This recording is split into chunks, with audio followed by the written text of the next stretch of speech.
देवी गायत्री, जो कार्य तुम्हारे प्रभु विष्णु नहीं कर पाए, तुम कैसे कर सकती हो? लाओ, ये चारों वेदों को मुझे दे दो। अधर्मी, तुझे ज्ञात नहीं, किंतु मैं इन वेदों की माता हूँ और एक माता से उसकी संतानों को कोई नहीं छीन सकता। जो विष्णु को पराजित कर सकता है वो कुछ भी कर सकता है। तुम्हारे धर्म का साम्राज्य बस अब समाप्त होने ही वाला है। लाओ, इन चारों वेदों को मुझे दे दो। धर्म कभी पराजित नहीं हो सकता।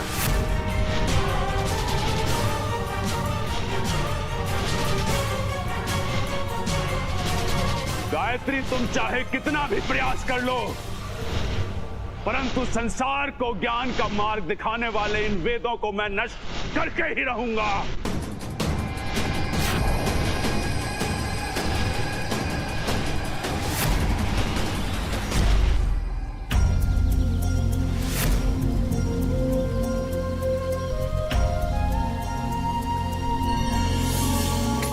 नारायण नारायण, ये कैसे संभव हो सकता है?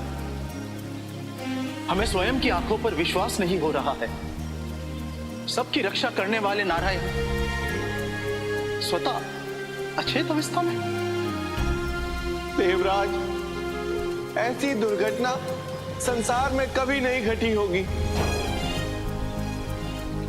किंतु हमें प्रभु को सचेत करना ही होगा।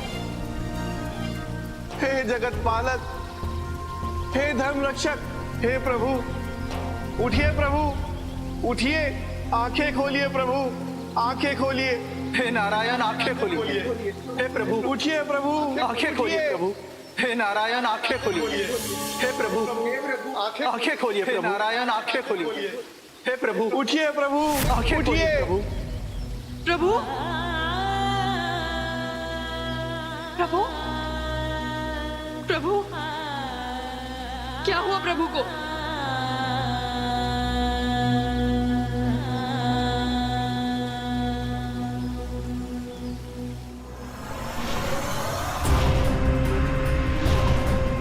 गायत्री, तीनों लोकों में ऐसा कोई स्थान नहीं जहां तुम छुप सको। ठहर जाओ और दे दो मुझे इन वेदों को। जब तक मुझ में प्राण है, ये कभी संभव नहीं होगा। तो ठीक है, पहले मैं तुम्हारे प्राण लूंगा और फिर इन वेदों को।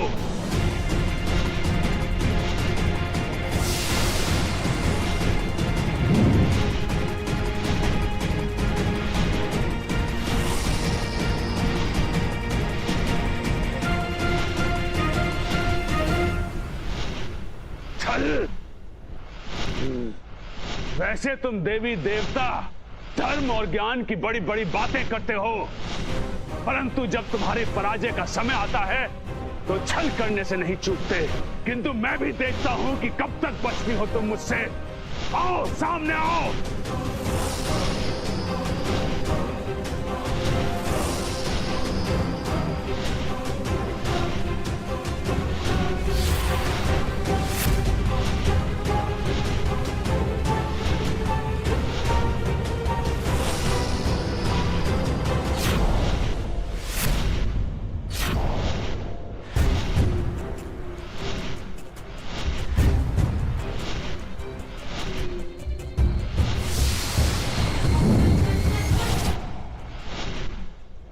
देवी, तुम्हारी आंखों के सम्मुख तुम्हारे इन पुत्र समान चारों वेदों को ले जाऊंगा और तुम कुछ नहीं कर पाओगी।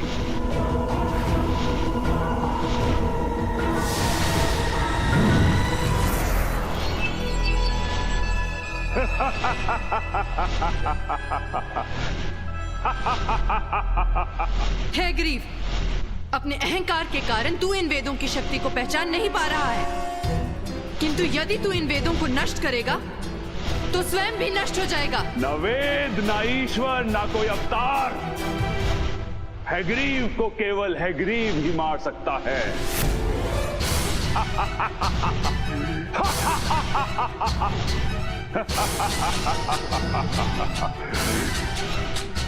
ठहर जाओ हैग्रीव, ठहर जाओ।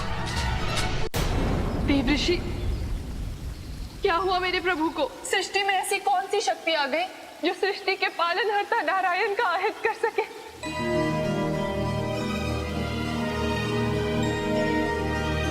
कैसे हुआ ये देवर्षि, कैसे हुआ? माता, हम तो स्वयं निशब्द हैं। हमें तो केवल इतना ही ज्ञात है कि प्रभु यहाँ वेद माता गायत्री की रक्षा के लिए ही आए थे, किंतु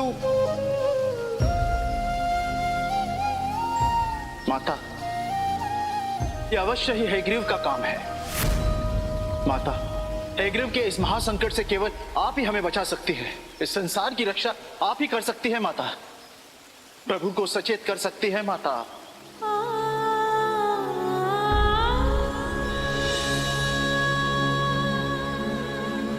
हे नारायण, हे अनादि, आंखें खोलिए। हे प्राणियों के प्राण, हे भूतात्मा, हे पुरुषोत्तम, आंखें खोलिए।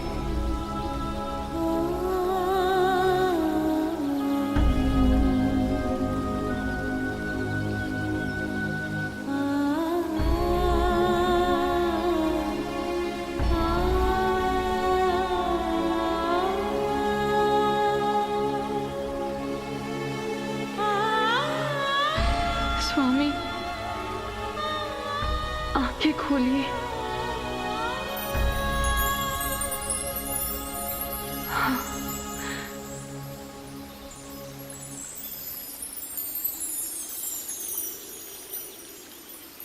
देवी, आप? किंतु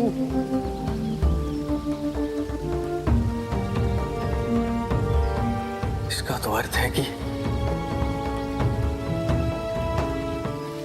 कैसी विडंबना है राजन, जिस माता लक्ष्मी के स्पर्श मात्र से भगवान विष्णु की मूर्छा टूट गई।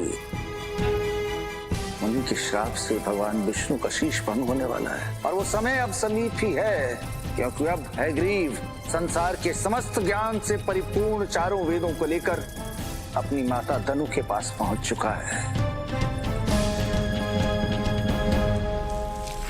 माता, यह संसार का संपूर्ण ज्ञान अब आपके पुत्र की मुट्ठी में है। गर्व है हमें तुम पर। संपूर्ण दानव जाति को तुम पर गर्व है कि संसार के जिस ज्ञान की रक्षा में 33 करोड़ देवी देवता थे, उसे मेरे पुत्र ने अपने अधिकार में कर लिया। ये सब देवताओं के कारण ही हो पाया है माता। उन्होंने संसार के संपूर्ण ज्ञान को इन भोजपत्रों में बांध दिया। संसार के ज्ञान को समाप्त करना इतना सरल पहले कभी नहीं था। मूर्ख देवता, अब विलंब मत करो, जलाकर राख कर दो संसार के इस ज्ञान को अति शीघ्र। जो आज्ञा माता।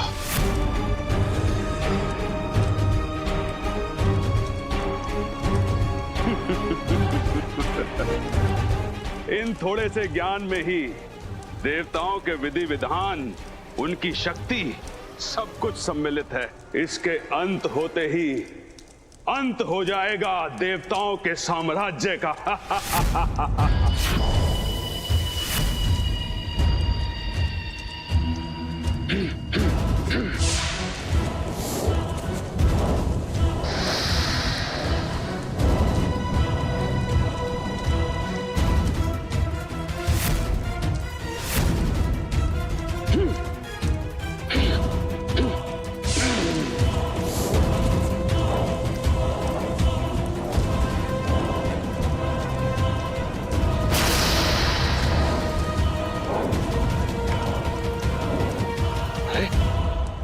ये कैसी माया है?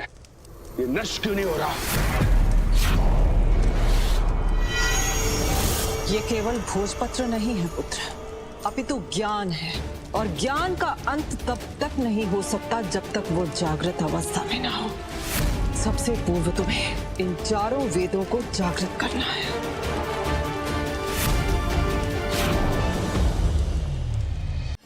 नारायण नारायण। प्रभु, संसार का समस्त ज्ञान, संसार के सबसे बड़े शत्रु हैग्रीव के पास है। अब उन वेदों को हैग्रीव से वापस कैसे लिया जा सकता है प्रभु? देव ऋषि, हैग्रीव को बल से नहीं जीता जा सकता। अब तो केवल रूप ही है जो उसे जीत सकता है। नारायण नारायण। प्रभु, हैग्रीव अपने उद्देश्य को लेके पूर्णतः समर्पित है, तो क्या संसार में कोई ऐसा रूप है जो उसे लुभा सके? देव ऋषि, इसी विषय में तो हम विचार कर रहे थे, किंतु स्त्री सुंदरता के बारे में ज्ञानियों में अत्यंत मतभेद है। कोई कहता है वो स्त्री सुंदर होती है जिसका मुख चंद्रमा के समान, तो कोई स्त्री के शरीर सौष्ठव में ही उसकी सुंदरता का प्रतिमान बताता है। कोई कहता है स्त्री का नाक तोते की तरह होना चाहिए, तो किसी के लिए उनके होठ दाड़िम की तरह लाल। कोई स्त्री के केश में सुंदरता को ढूंढता है, तो कोई उसके नख में आसक्त हो उठता है। इसीलिए देव ऋषि, हमें तो समझ में नहीं आ रहा है कि हैग्रीव के लिए किस प्रकार की स्त्री का चुनाव करें।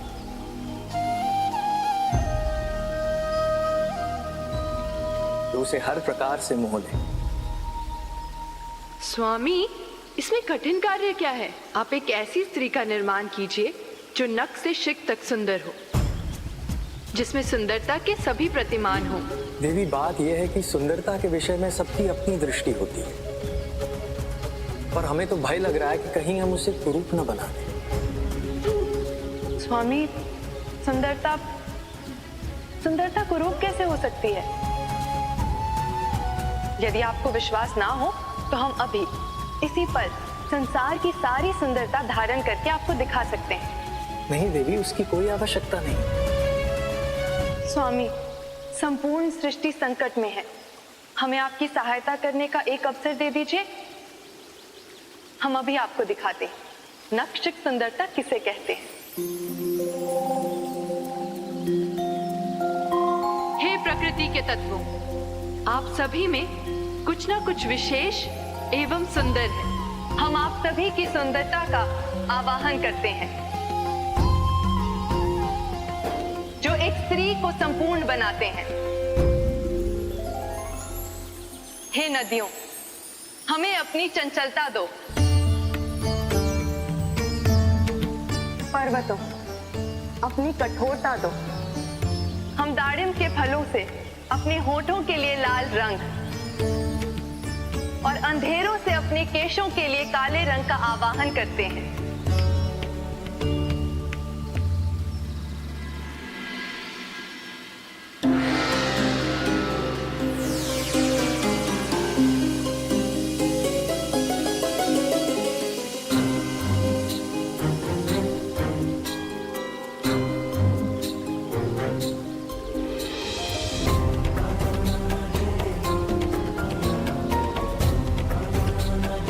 हमारी आंखें हिरनी के समान, नाक तोतों के समान और होंठ फूलों की पंखुड़ियों के समान होने चाहिए।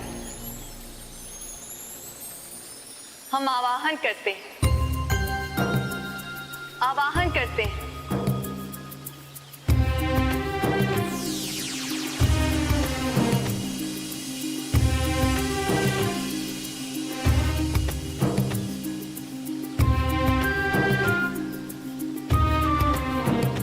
स्वामी, हमने नख से लेकर शिख तक संसार के सारे सौंदर्य का गुण और धर्म धारण कर लिया है।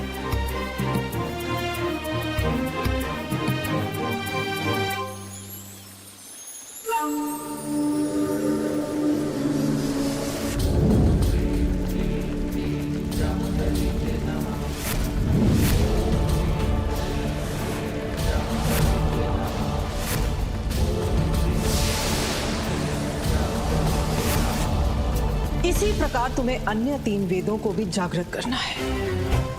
उसके पश्चात अंत कर देंगे संसार से समस्त ज्ञान का। अब आप हमारी सुंदरता देखिए।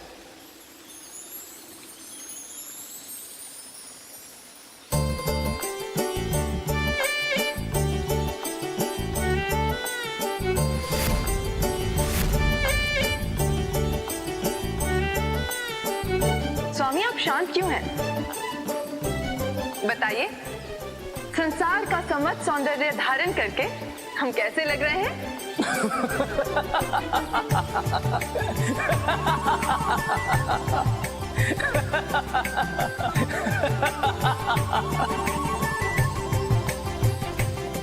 स्वामी, आप इस तरह हम पे हंस क्यों रहे हैं? देवी, हम आप पर नहीं हंस रहे हैं, अपितु आपके रूप पर हंस रहे हैं।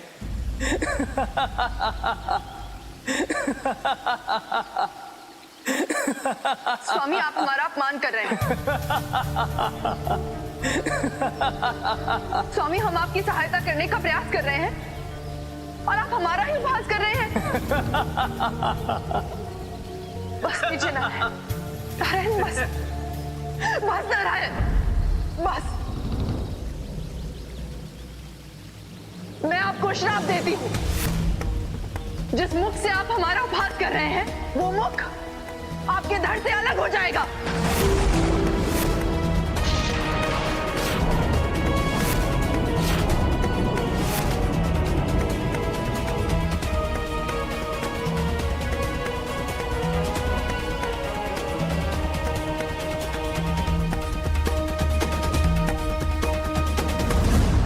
विक्रम, तो यही सोच रहा होगा कि माता लक्ष्मी ने क्रोध में आकर भगवान विष्णु को ये श्राप दिया, किंतु प्रश्न तो ये है कि भगवान विष्णु ने माता लक्ष्मी को क्रोध दिलाया ही क्यों?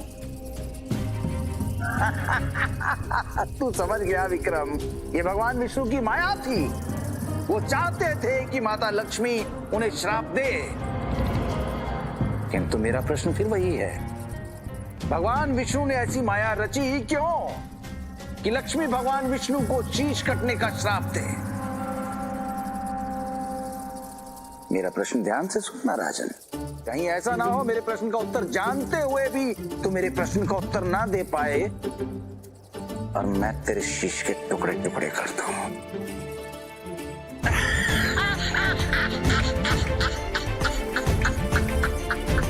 राजन, किंतु भय से नहीं, आओ से भरकर कथा सुनो और भय संसार के लिए छोड़ दो, क्योंकि हयग्रीव और उसकी माता धनु ने ज्ञान को समाप्त करने के लिए चारों वेदों को जागृत कर लिया था।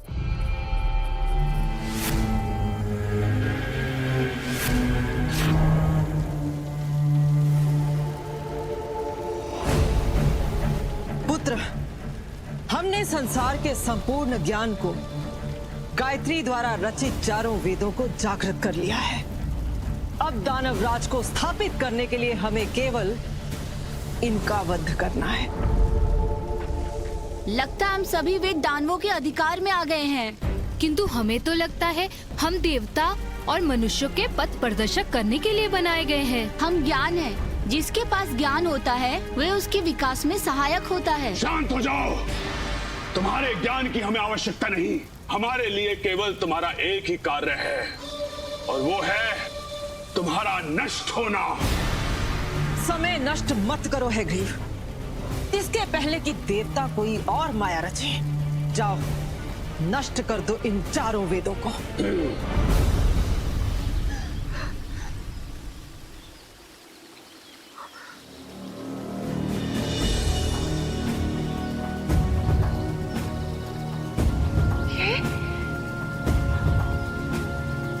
मैं आपको श्राप देती हूँ, जिस मुख से आप हमारा उपहास कर रहे हैं वो मुख आपके धड़ से अलग हो जाएगा। नहीं, प्रभु, प्रभु, प्रभु, प्रभु, क्षमा कर दीजिए प्रभु, क्षमा कर दीजिए। हमने क्रोध में आके आपको शीश भंग का श्राप दे दिया। हम अभी इसी क्षण अपना श्राप वापस लेते हैं। देवी, आपके मुख से निकली वाणी कभी असत्य नहीं हो सकती। आपने जो कहा है वो अवश्य फलित होगा।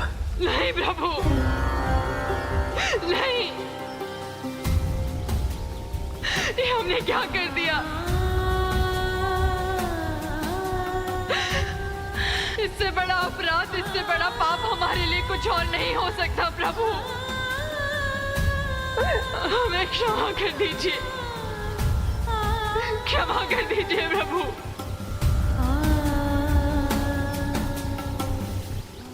शांत हो जाओ देवी। देवी, इस संसार में जो कुछ घटता है उसका कारण मैं हूं। इसीलिए यदि आपने कोई कार्य निष्काम भाव से या बिना किसी उद्देश्य के किया है तो उसके दोषी आप नहीं। प्रभु, ये आपकी उदारता है जो अच्छे कर्मों का श्रेय संसार को देते हैं और प्राणियों के भूल से हुए दोष स्वयं धारण कर लेते हैं। आप धन्य है प्रभु। नहीं देवी, यही सत्य है। इस संसार में अच्छा बुरा जो कुछ घटता है उसका कारण मैं ही हूं। और आज आपने इस संसार के समस्त सौंदर्य को धारण किया है और आपका अर्ध अंग होने के कारण आपके इस सौंदर्य का अर्ध रूप हम भी धारण करते हैं।